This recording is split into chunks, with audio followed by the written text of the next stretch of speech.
Hi, everyone. Welcome to Lecture 6, where we're going to be talking about trade, firms, and variety. So, last time we saw that economies of scale can be a source of gains from trade for otherwise identical countries.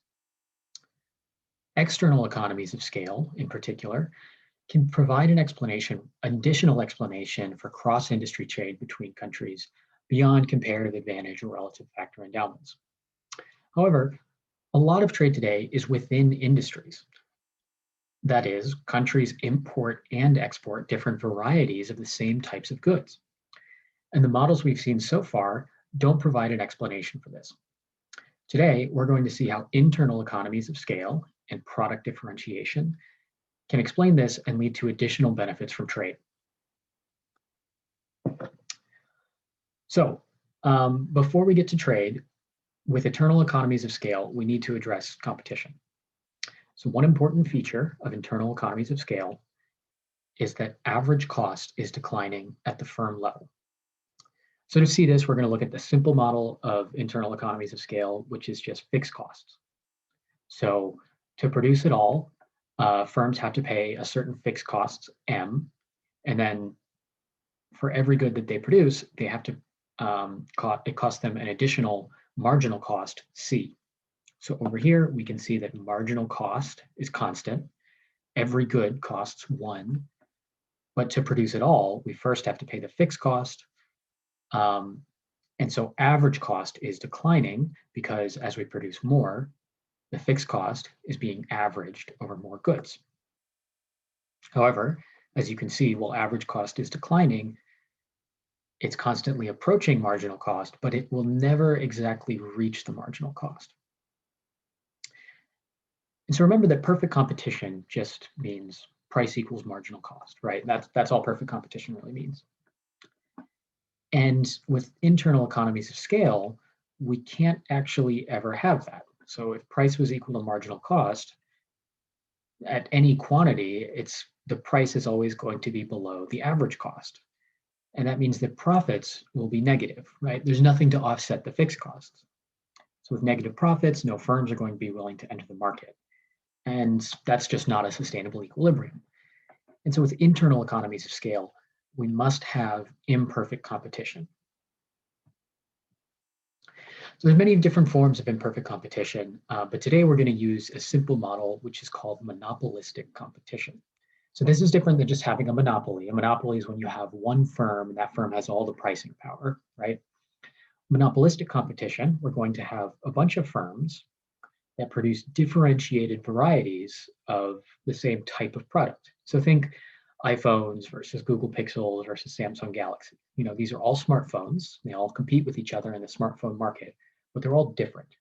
So firms take the prices of their competitors as given, but they have pricing power over their individual products.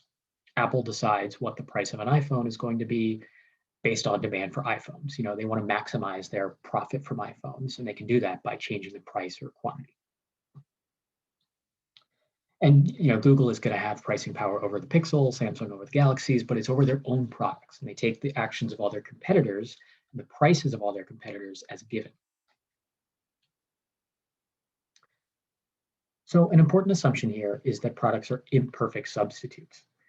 So what if that wasn't the case? What does it mean for products to be perfect substitutes? Well, if they were perfect substitutes, then if an iPhone costs $399 and a Pixel costs $400, and these products are totally indistinguishable, you know, an iPhone is exactly the same as a Pixel as far as consumers care, then all consumers are just going to buy iPhones. They only care about the price. That clearly is not a good description of the smartphone market because they are imperfect substitutes.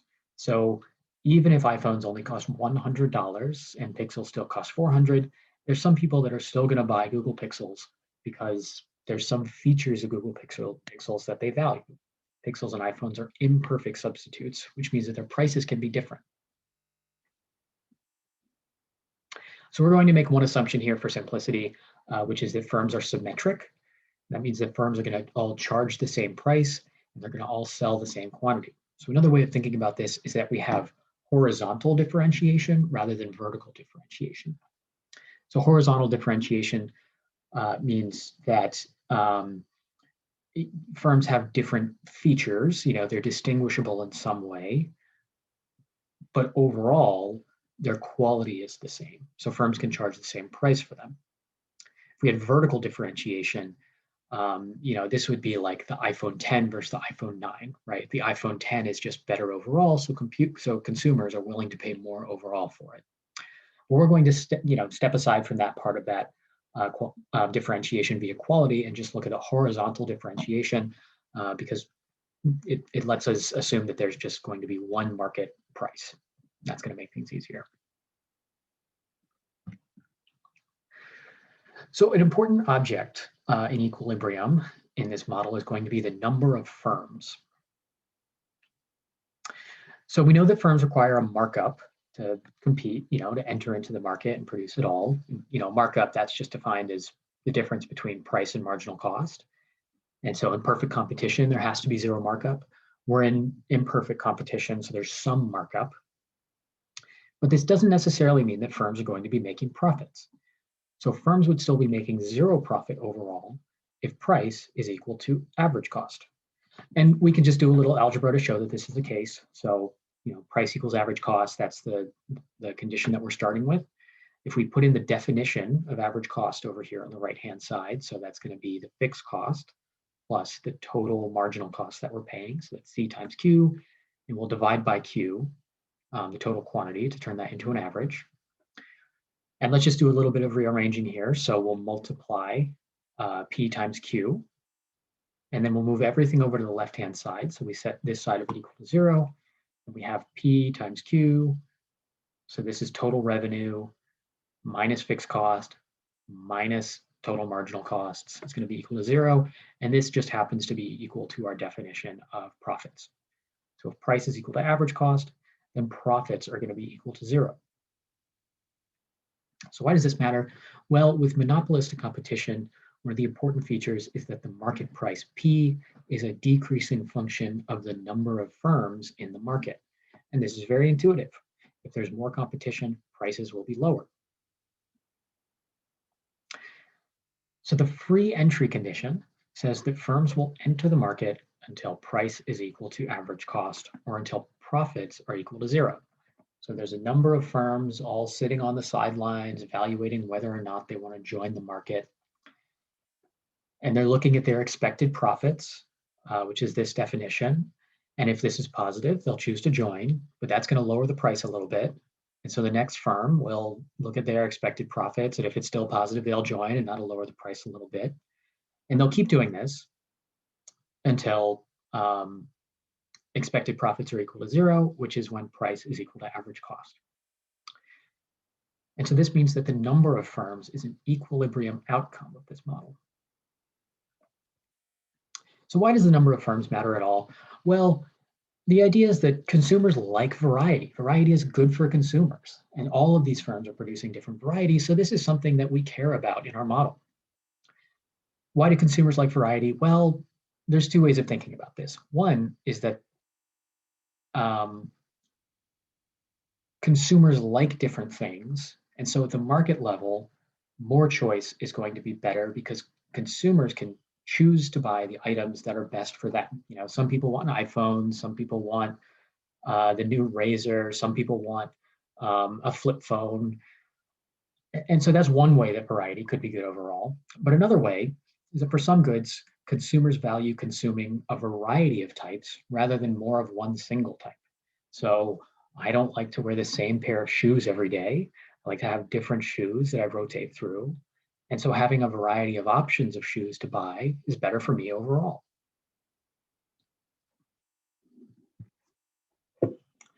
Okay, so now let's describe the equilibrium of this monopolistic competition model.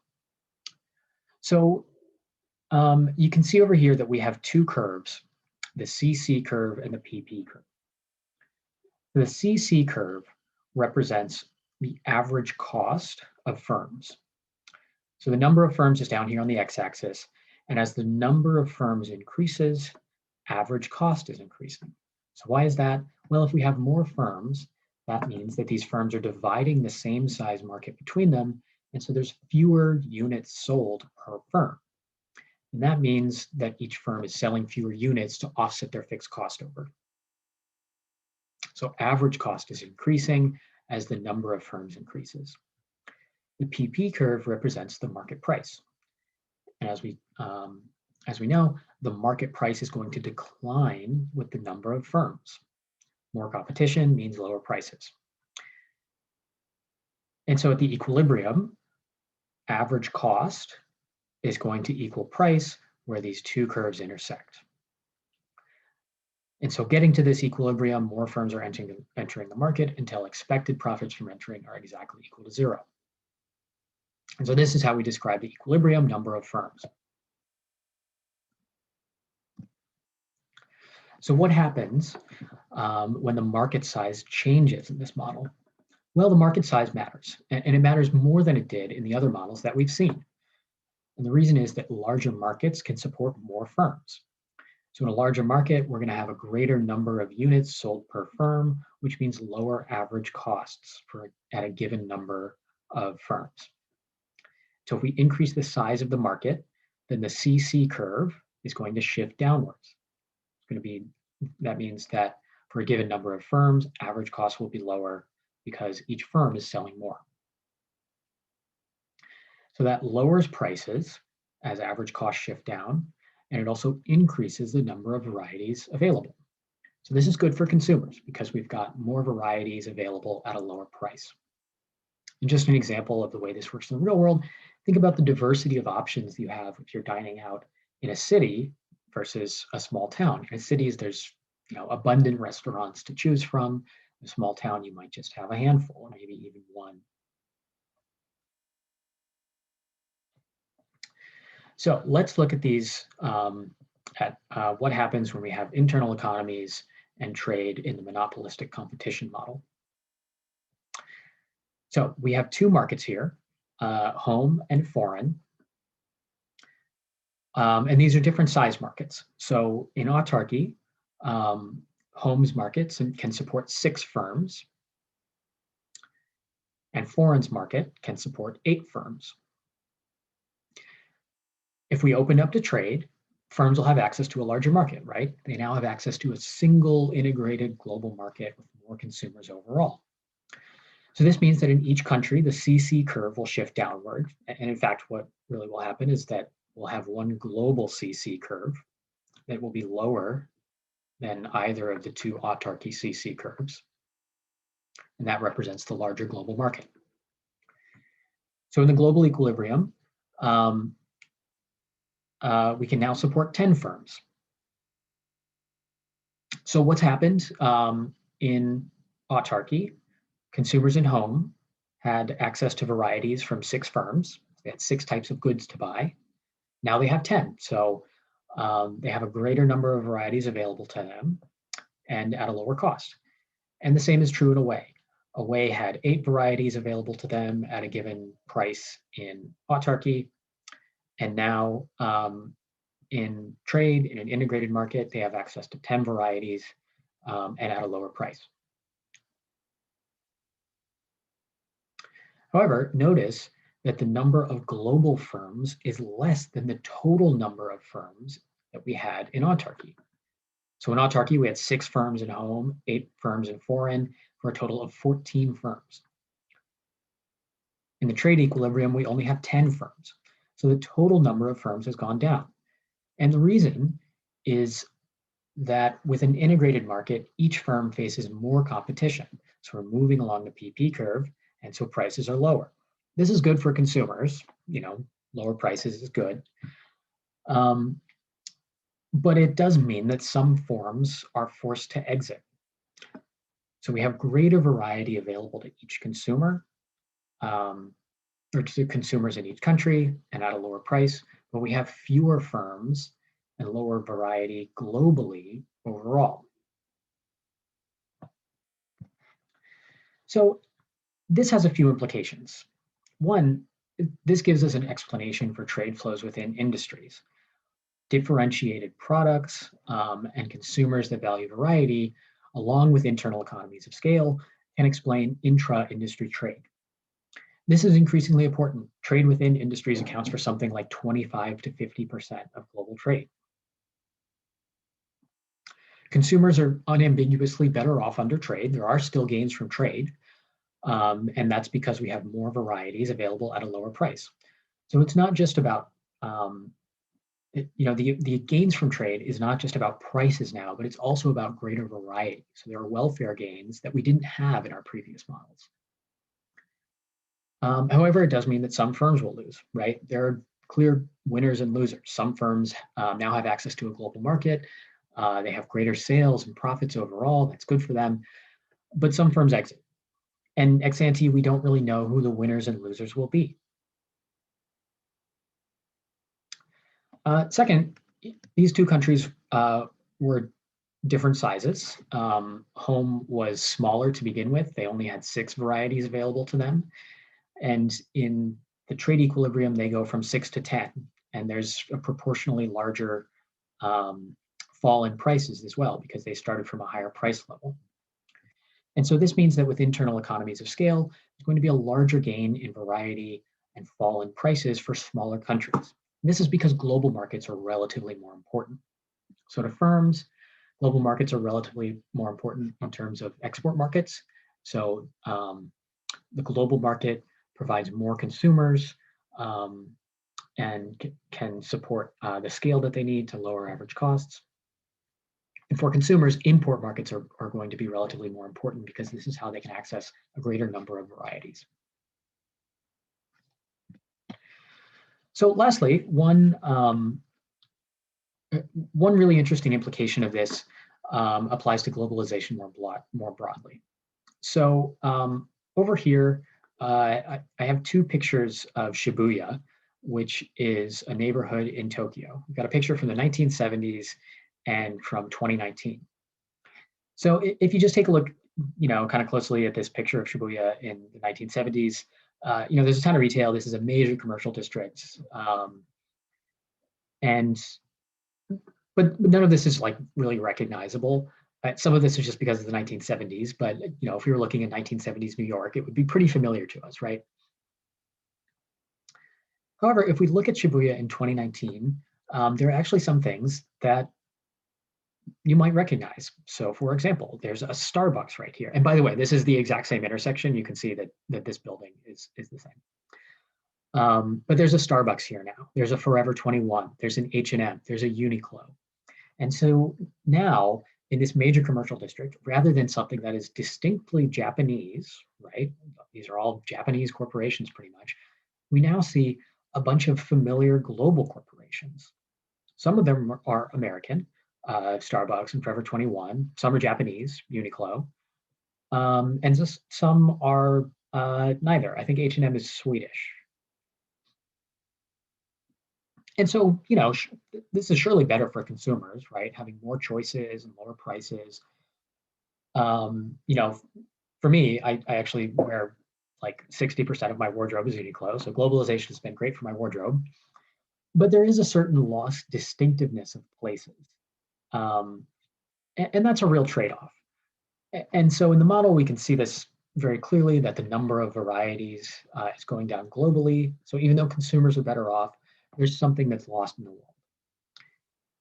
And in the US, we see a similar trend at a smaller scale. So we see nationalization. So states are becoming more similar to each other. There's a lot of smaller local or regional retailers or companies that no longer exist. And there are some that have expanded nationally. And so if you travel around the United States, places are less distinctive than they used to be. So to conclude, the models that we've seen so far of comparative advantage or external economies of scale don't have an explanation for intra-industry trade, which is increasingly important. Internal economies of scale and product differentiation do provide an explanation of this. An important implication of these models is that the number of varieties is an equilibrium outcome that's affected by market size and trade. So trade increases the number of varieties available to consumers, which is a gain from trade that we hadn't considered before. However, it does lead to fewer varieties overall. So this homogenization of markets or countries is an important feature of international trade that internal economies of scale also helps explain.